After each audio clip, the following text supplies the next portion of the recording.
Operation सिंदूर में शहीद हुए रामबाबू सिंह की पत्नी अंजलि आज अपनी 8 महीने की बच्ची के साथ बदहाली में जीवन बिताने को मजबूर है। शहादत के समय बड़े बड़े वादे और घोषणाएं हुई, लेकिन अब अंजलि सरकारी दफ्तरों के चक्कर काट रही है। बिहार सरकार द्वारा घोषित 50 लाख मुआवजा और नौकरी अब तक सिर्फ कागजों में सिमटा हुआ है। अंजलि का कहना है कि पति की शहादत के बाद ससुराल वालों का व्यवहार भी बदल गया और संपत्ति को लेकर विवाद खड़ा हो गया। सीवान स्थित घर की चाबी तो उन्हें दे दी गई, लेकिन वहां सुरक्षा और रहने की स्थिति आज भी चिंता का विषय बनी हुई है। झारखंड की बेटी होने के नाते अंजलि ने राज्य सरकार से भी मदद की गुहार लगाई है। सबसे बड़ा सवाल यह है कि क्या एक शहीद के परिवार को सम्मान और अधिकार पाने के लिए इस तरह संघर्ष करना पड़ेगा। अंजलि की कहानी सरकारी तंत्र की संवेदनहीनता और अधूरे वादों को दर्दनाक तस्वीर पेश करती है। पहलगाम में हुए आतंकी हमले याद होंगे, जिसके बाद जो है भारत सरकार ने ऑपरेशन सिंदूर जो चलाया था, जिसके बाद उन आतंकियों को ढेर कर दिया गया था। उसमें कई जवान भी शहीद हुए थे।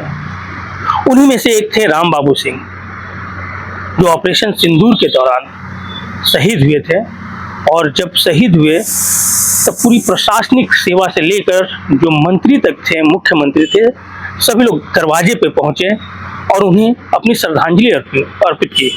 लेकिन उसके बाद कोई देखने नहीं गया कि आखिर उनका परिवार किस वेशभूषा में और किस तरह रह रहा है। उस शहीद के परिजन हमारे साथ भी हैं, हम उनसे सीधा जुड़ेंगे। उनकी पत्नी हमारे साथ हैं। जब ऑपरेशन सिंदूर हुआ था तो लोग देश पूरा गौरवान्वित कर रहे थे उसको लेकर। उसमें आपके पति भी शहीद हुए थे। उस समय कई मंत्री आए होंगे, बड़े बड़े आश्वासन दिए गए थे।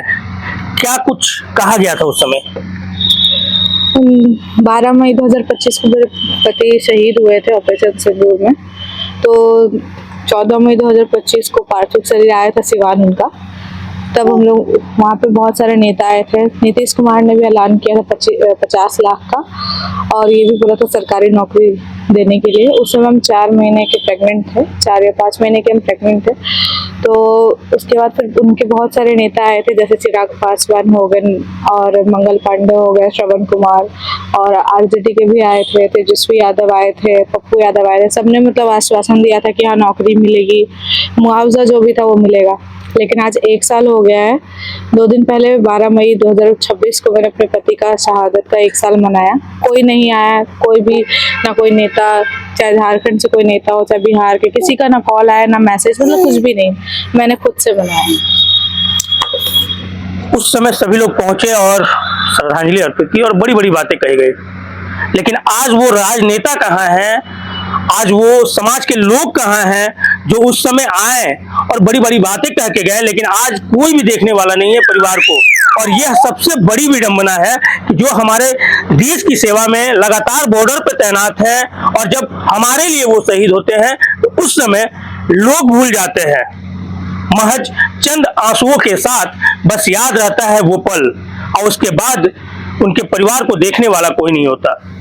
और ये बिहार सरकार की सबसे बड़ी, हम कह सकते हैं, यह विडंबना है कि एक शहीद के परिवार को देखने तक नहीं पहुंचा। बहरहाल अब देखना है कि आज भी जो बिहार की बेटी है वो लगातार न्याय के लिए लड़ाई लड़ रही है, और अपनी बच्ची के लिए, छोटी सी बच्ची है, उसके लिए लड़ाई लड़ रही है। देखना है कि यह समाज और यह राजनेता कब इन्हें न्याय दिलाते हैं। लेकिन यह कह सकते हैं कि अभी भी बाट जो रही हैं कि कम से कम जो न्याय है वो मिले। धनबाद से जेपी भारत लाइव के लिए कन्हैया कुमार। जेपी भारत लाइव, भारत की बात जेपी के साथ। वीडियो को लाइक करें, शेयर करें और चैनल को सब्सक्राइब करें।